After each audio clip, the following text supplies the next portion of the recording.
আপনি সুন্দরী, আপনি শিক্ষিত, আপনার ফিজিক্যাল ফিটনেস মাশাআল্লাহ, রান্না থেকে শুরু করে আপনি সব কাজেই গুণবতী। কিন্তু ভাগ্যের দোষে আপনি একটা খারাপ স্বামী পেয়েছেন। কিন্তু আপনি আপনার স্বামীরে অনেক ভালোবাসেন, তাকে ছাড়তেও পারতেছেন না। মনটা চাবে তার সংসারে লাথি মেরে কোথাও চলে যায়, বাচ্চাগুলোকে নিয়ে কোনো নির্জন জায়গায় চলে যায়, যাতে বেটার খুঁজে না পায়। মন আপনাকে অনেক কিছু বলবে, কিন্তু আপনি যদি মনের সব কথা শুনতে যান তাহলে আপনার সংসার আর টিকবে না।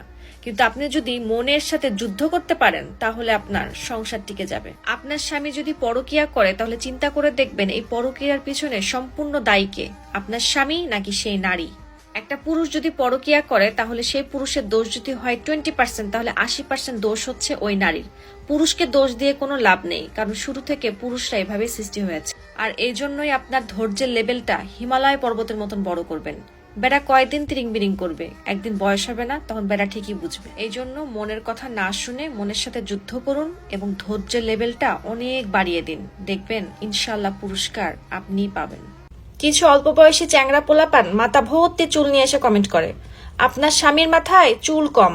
শোনেন, দায়িত্বের বোঝা তো এখনো মাথায় পড়ে নাই, আগে দায়িত্বের বোঝাটা মাথায় পড়ুক, তারপরে দেখবো নে মাথায় কয়টা চুল বাতাসে ওড়ে। এই বয়সে যে চুলের ঝাপড়া নিয়ে ঘুরতেছেন, আমার স্বামীর 2-3 বছর আগে তার চেয়ে বেশি চুলের ঝাপড়া ছিল।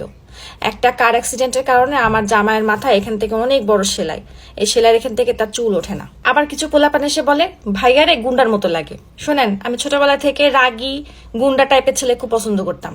ছেলেদের যদি রাগ না থাকে, গুন্ডা গুন্ডা ভাব না থাকে, যদি একটু এলোমেলো না থাকে, তাহলে কি তাদেরকে পুরুষ বলে? বলেন। আর শোনেন, আমার স্বামীকে নিয়ে কি উল্টাপাল্টা কথা বললে বা অসম্মান করলে আমি কিন্তু তাদেরকে ঘৃণা করি। হোক সে আমার বাপের বাড়ি, হোক সে আমার শ্বশুর বাড়ি, হোক আমার আত্মীয় স্বজন, আর হোক আমার ফলোয়ার্স। 80% আমাদের জীবনের দুঃখের কারণ হচ্ছে আমাদের মনোযোগ আমাদের কাছে যেটা আছে সেখানে থাকে না, আমাদের কাছে যেটা নাই সেটার উপরে মনোযোগ থাকে। এই জন্য ফোকাস যেই জিনিসটা নাই তার উপরে না করে যে জিনিসটা আছে সেটার উপরে ফোকাস করুন। দেখবেন আপনার জীবনের অর্ধেক কষ্ট কম হয়ে গেছে।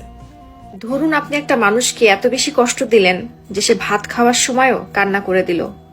সেই ভাতের দানাগুলো আপনাকে ক্ষমা করে দিবে তাই ভাবছেন? আপনি একটা মানুষকে এত বেশি কষ্ট দিলেন যে সেই মানুষটা জায়নামাজে তার চোখের পানি দিয়ে ভিজিয়ে ফেললো। সেই জায়নামাজটা আপনাকে ক্ষমা করে দিবে তাই ভাবছেন? আপনি একটা মানুষকে এত বেশি কষ্ট দিলেন যে তার ভিতরটা দুমড়ে মুচড়ে গেল। সে ক্ষমা করে দিলেও তার রুহু কোনোদিন ক্ষমা করবে না। কেউ আপনাকে অনেক বেশি কষ্ট দিয়ে খুশিতে হাসছে, তাহলে কয়েকটা দিন ধৈর্য ধরে অপেক্ষা করুন।